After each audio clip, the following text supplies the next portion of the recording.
நாம் வரலாறுகளில் இதுவரை எத்தனையோ ஆராய்ச்சிகளை கண்டிருப்போம், ஆனால் நாம் கேள்வியே படாத மிகவும் கொடூரமான மனதையே பதறவைத்த ஒரு ஆராய்ச்சிதான் இந்த யாவின் தூக்க ஆராய்ச்சி, ரஷ்யா ஸ்லீப்பிங் எக்ஸ்பெரிமெண்ட்.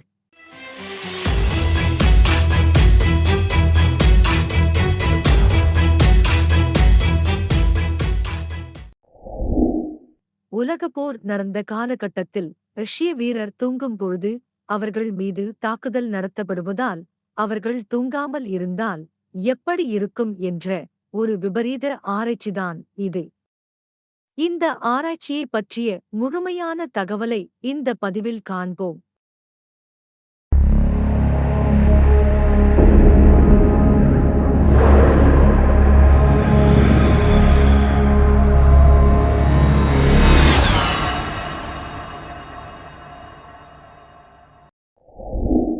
ரஷ்யாவில் உள்ள போர்வீரர்கள் தூக்கத்தில் தாக்கப்படுவதை தடுக்க ரஷ்ய அரசானது தூங்கவே கூடாத ஒரு படையை உருவாக்க வேண்டும் என்று அதை பற்றிய ஒரு ஆய்வுகளையும் 1940ஆம் ஆண்டு தொடங்கினர். இந்த ஆய்வில் ஈடுபடுவதற்கு எந்த ஒரு விலங்கையும் பயன்படுத்தாமல் நேரடியாக அவர்களிடம் இருந்த அடிமை மனிதர்களை இதற்கு பயன்படுத்தினர்.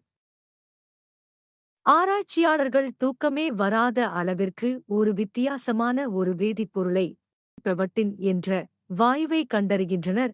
இந்த வேதிப்பொருளை அந்த 5 அடிமைகளுக்கும் கொடுத்து காற்று கூட போக முடியாத மிக சிறிய அறைக்குள் அடைத்துவிட்டு அவர்கள் என்ன பேசுகிறார்கள் என்பதை கேட்க ஒரு மைக் மட்டும் வைத்துவிட்டு செல்கின்றனர்.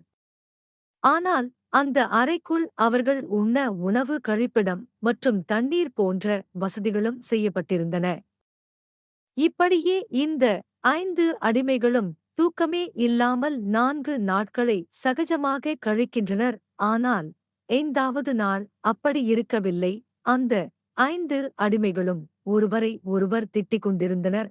6வது நாளில் இருந்து 9வது நாள் அந்த அறையில் இருந்து எந்தவொரு சத்தமும் வரவில்லை. 9வது நாளான்று அந்த அறையில் இருந்த அடிமையில் ஒருவன் மிகப்பெரிய சத்தம் போட்டு அந்த அறையை சுற்றி சுற்றி வந்துள்ளான். இப்படி அவன் கத்தியதால் அவன் தொண்டை பகுதி கிழிந்து அங்கேயே விழுகிறான். இதை அனைத்தையும் அந்த அறையில் உள்ள சிறிய ஓட்டையின் வழியாக ஆராய்ச்சியாளர்கள் பார்க்கின்றனர். அந்த துளையையும் அடிமைகள் மூடிவிட்டனர். அதன் பிறகு என்ன நடக்கிறது என்று எவருக்கும் தெரியவில்லை. இதேபோல் 14 நாட்கள் கழிந்தன. அதன் பிறகு அந்த அறைக்குள் இராணுவ வீரர்களுடன் ஆராய்ச்சியாளர்கள் நுழைந்தனர். அங்கு அவர்கள் கண்ட காட்சி அனைவரையும் அதிர்ச்சியுற செய்தது. அங்கு அந்த அடிமைகள் வித்தியாசமான தோற்றத்தையும் அங்கும் ஓடிக்கொண்டு அலறிக் கொண்டிருந்தனர்.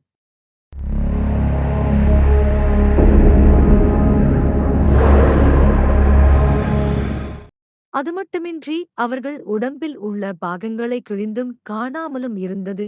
அதன் பிறகுதான் ஆராய்ச்சியாளர்கள் ஒன்றை கவனிக்கின்றனர்.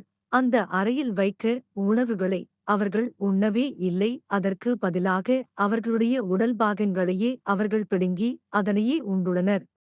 பிறகு அவர்களை மருத்துவமனைக்கு எடுத்து செல்கிறனர். அந்த அடிமைகளுக்கு என்னதான் மயக்க மருந்து கொடுத்தாலும் அவர்களுக்கு மயக்கமே வரவில்லை.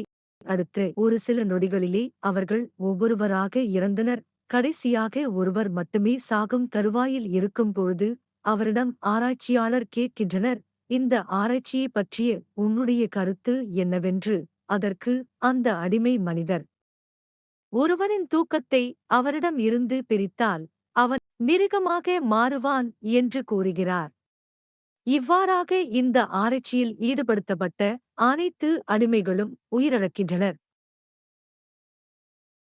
மேலும் அறிவியல் மற்றும் சுவாரஸ்யமான தகவல்களை தெரிந்து கொள்ள சப்ஸ்கிரைப் செய்யுங்கள்.